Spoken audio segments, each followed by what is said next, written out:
Buvuma Island, the Member of Parliament for Buvuma Island, Honorable Robert Migadde. This is one of the fantastic, beautiful islands on Lake Victoria.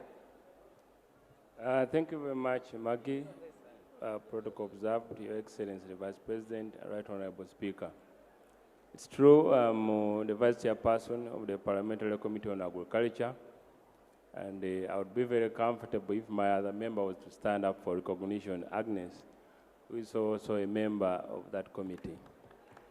It is true, as Parliament, as legislators, we have been doing a lot of things, not only in this term of Parliament, but right from 8th, 7th Parliament and so on. We have seen Parliament almost triple the budget of agriculture. 2014-2015, the budget of agriculture was 320 billions. And 2017-2018, it's 863 billions. That means within 4 years, we have seen the budget of agriculture more than double. And as we talk now, government is providing free inputs in form of seedlings, seeds, in some areas, some animals like cows in calf. But much as this has been done with the NADS as the biggest beneficiary of the agriculture sector, where over 200 billions every year goes into input distribution, we have not got what we expected out of that. And the reason is not because government is not giving the inputs. No, the government is giving the inputs, but we are over-relying on rain-fed agriculture. So as Parliament, we have been brainstorming and tasking government. And fortunately, government has responded to our call. Last year, we have been trying to commercialize agriculture. It is, of course, a big task. But last year, the government procured 68 tractors. These, of course, are few compared to the size of the country. But even the budget of this year, that's 2017, 2018, there's another provision for 168 tractors. This is what we call tractorization of the whole country if we are to talk about commercial agriculture. But if we are to go to middle income status, one of the flagship projects is, of course, coffee, where we are talking about moving from 3 million bags to 20 million bags by 2020. Currently, we are producing 3.5 million bags, and that is about $500 million a year. So if we are to go to 20 million bags, we would go to $7.2 billion. Just imagine, from $500 million to $7.2 million. What does it take? It's not rocket science. Currently, we have the seedlings. They are distributed. In fact, what government is already distributing in form of seedlings is enough for Uganda to get $7.2 billion. But because we are relying on rain-fed agriculture, that's the problem. So as the diaspora, as the investors, where do we fit in? Come in with the alternatives in the form of cheap alternatives to irrigation. Of course, there are so many people in the country who may have the resources to take on irrigation, but they don't know where to access some of these inputs. So that's an alternative. Then the other issue is value addition. The price of a kilo of coffee beans today in Uganda is between 3,000 and 4,000 Uganda shillings. That is almost $1. But if you add value, the price will go to $20 per kilo compared to $1.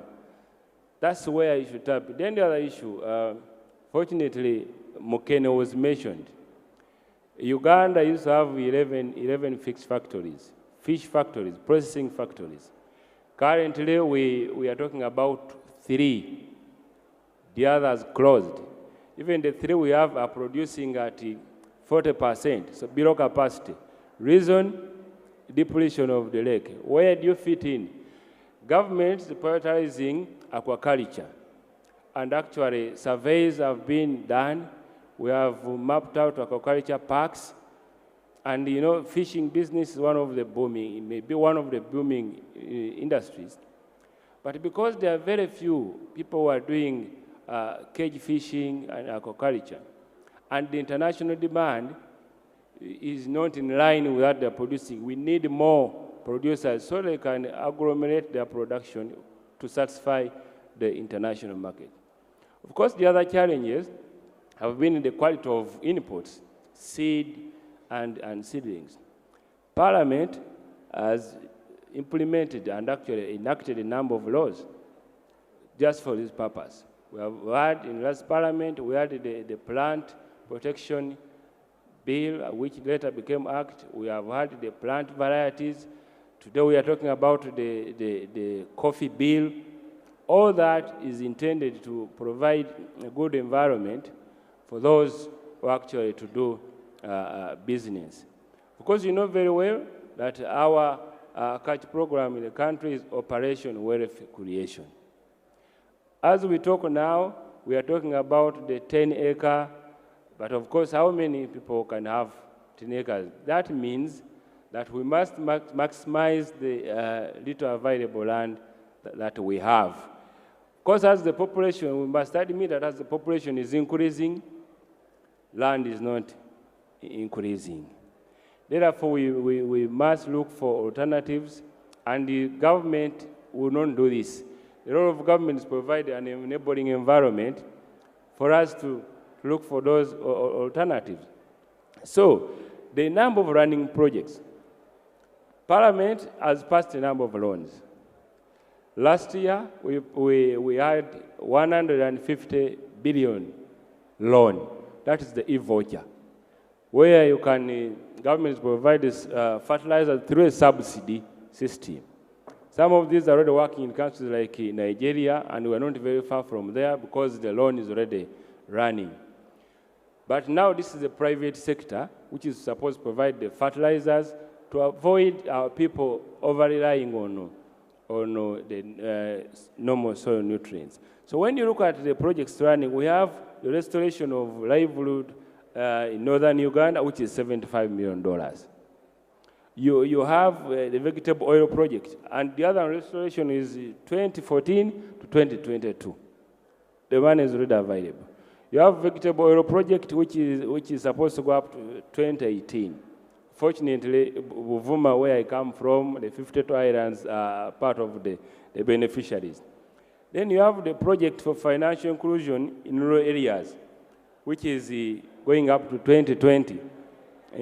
So, what we need to, our people should really access some of the inputs, because the bottlenecks are the reliance on rain-fed agriculture, the pests, which is a challenge, I've been alerted, time is up.